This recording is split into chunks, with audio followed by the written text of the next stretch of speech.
Good morning students. हम पढ़ रहे हैं ई कॉमर्स वाला टॉपिक, और ई कॉमर्स में हमारा कुछ टॉपिक्स हमने इंट्रोडक्शन कर लिया था, उसके फीचर्स कर लिए थे, लाभ कर लिए थे। ठीक है, तो आज हम लोग करेंगे ई कॉमर्स प्रैक्टिस और परंपरागत व्यवसाय प्रैक्टिस में अंतर। मतलब जो हमारा ई कॉमर्स इलेक्ट्रॉनिक व्यवसाय जो हम कर रहे हैं, ठीक है, उसमें और जो ट्रेडिशनल मतलब जो पहले होते थे मैनुअली जो हम लोग व्यवसाय करते थे, उनमें क्या डिफरेंस है। तो जो परंपरागत कॉमर्स उसकी विशेषताएं क्या होती हैं। जो परंपरागत कॉमर्स है वहाँ पे क्या होता है, व्यक्ति से व्यक्ति सूचना देता, मतलब कोई टेलीफोन वगैरह का हम लोग यूज़ नहीं कर रहे, इंटरनेट का यूज़ नहीं कर रहे। समय पर संचार की आवश्यकता होती थी, सिद्धांतों को स्थापित करना मुश्किल होता था। संचार व्यक्ति की योग्यता पर निर्भर करता था कि व्यक्ति कैसा, वो कितना वहाँ पे फास्ट है कम्युनिकेशन में। ये व्यक्तिगत संचार का मुख्य रूप से निर्भर करने सूचना और के लिए सीधा मंच उपलब्ध नहीं था। तो ई कॉमर्स की इसके कंपैरिजन में क्या विशेषताएं, ये तो हमारी ट्रेडिशन की थी, ये हमारी किसकी है, ई कॉमर्स की हैं। तो ई कॉमर्स क्या होता है, हमारा एस्क्रोनस देश में संचार करता है, मतलब ट्रांजैक्शन यहाँ पे होती है हमारे यहाँ पे इलेक्ट्रॉनिक बाजार होता है, जैसे स्टैंडर्ड स्ट्रेटजी यूनिफॉर्म प्रगति को यहाँ पे शो करता है।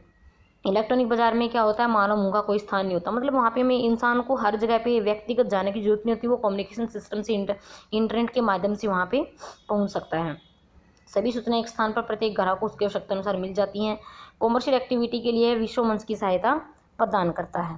तो इस प्रकार से हमारी ई कॉमर्स है, वहाँ पे हमारी क्या क्या प्रैक्टिस के अंदर है, mass production to mass customisation. ठीक है, हमें क्या होता है, अधिक मांग और अधिक कस्टमाइजेशन क्या होती है वहाँ पे, प्रतिस्पर्धा ज़्यादा होती है, मतलब ग्लोबलाइजेशन, मतलब इंटरनेशनल लेवल पर हमारी ग्लोबलाइजेशन होती है, वहाँ पे कंपटीशन होता है। भारत में यदि कार इंडस्ट्री की यदि हम लोग वहाँ पे उदाहरण लेके चलें, तो हमारा कार इंडस्ट्री का क्या उदाहरण है कि वहाँ पे क्या होता है, पहले हमारे जो कार के है ना एक ब्रांड था, ठीक है, लेकिन उसके बाद कितने बहुत सारे ब्रांड हमारे मार्केट में आ रहे हैं, जैसे मारुति है, सेंट्रो है। इन कारों को क्या कर दिया, पीछे छोड़ दिया, क्योंकि आजकल के जो मॉडल हैं वो बहुत ही ज़्यादा आगे आ रहे हैं, लोग उनको पसंद भी कर रहे हैं। नेक्स्ट हमारा वर्टिकल संगठन टू हॉरिजॉन्टल ऑर्गेनाइजेशन। ज्ञान आधारित व्यक्ति श्रृंखला ढांचे में विरोध नहीं कर सकते, इसलिए एक व्यवसाय के संगठन में श्रृंखला के तीव्र ज्ञान का कम या ज्यादा होने सूचना के स्वतंत्र प्रभाव को बढ़ावा देता है। कर्मचारी और भारी ग्राहकों के बीच पारस्परिक संबंध, खुलापन, आंतरिक संबंधों को सुधारता है। थर्ड हमारा traditional capitalisation to vendor capitalistic. इसमें हमारा क्या होता है, जो परंपरागत पूंजीवाद प्रोजेक्ट में व्यवसायी उद्यमी को सालों के लिए कार्यरत होते हैं, उचित पैटर्न मॉडल के आधार पर लाभ और हानि का पूर्वानुमान लगाते हैं। इस प्रकार एक अच्छा दस्तावेजी इतिहास डाटा का संग्रह का परीक्षण किया जाता है। जो संबंध है हमारे, वो वास्तव में पुरानी आर्थिक पूंजी विधि की तुलना में यह सुझाव देता है कि निवेश के लिए हमें स्वोट मतलब स्ट्रेंथ, वीकनेस, अपॉर्चुनिटी, थ्रेट का परीक्षण हमें यहाँ पे करना चाहिए। पूर्व कर्मचारी काम को दोबारा करते हैं, लेकिन इन कर्मचारियों का ज्ञान का प्रयोग करते हैं, तो इन्हें क्या होता है, सुस्ती का और थकान का सामना नहीं करना पड़ता है। व्यवसायिक पूंजी पर आधारित है, पहले व्यवसाय पूंजी पर आधारित था, अब किसके ऊपर आधारित है, ज्ञान के ऊपर आधारित है। पहले हमारा सिस्टम था वो सिर्फ सिस्टम के ऊपर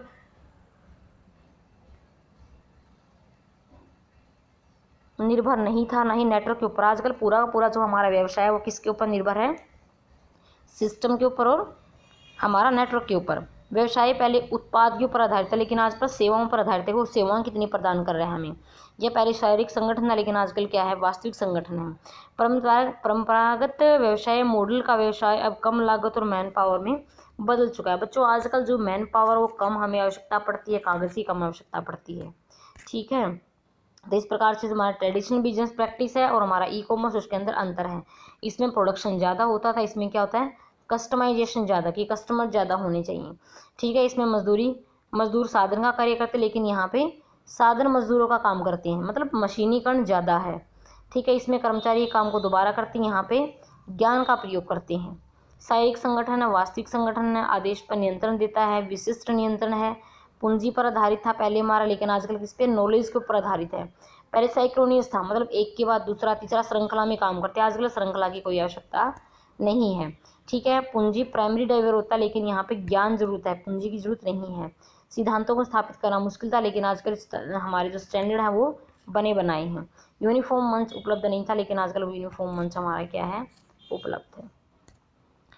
तो नेक्स्ट है हमारा e commerce, pure versus partial e commerce. Pure versus partial e commerce क्या होता है बच्चों, एक तो क्या होता है प्योर ई कॉमर्स, जहाँ पे सिर्फ सारा काम डिजिटली होता है।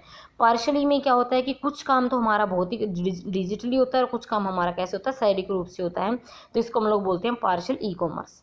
समझ गए। प्योर ई कॉमर्स में तो क्या रहेगा, सारा ही सारा काम डिजिटली रहेगा, ठीक है। ग्राहक भी हमारे डिजिटल रहेंगे और जो हमारे पूर्तिकर्ता वो भी डिजिटल रहेंगे। लेकिन पार्शल में क्या रहेगा, कुछ काम हमारे शारीरिक, कुछ काम हमारे डिजिटल। जैसे कि एजेंट तो हमारा शारीरिक हो गया और जो उसकी प्रक्रिया नेक्स्ट वो कैसी हो सकती है, हमारी डिजिटली हो सकती है।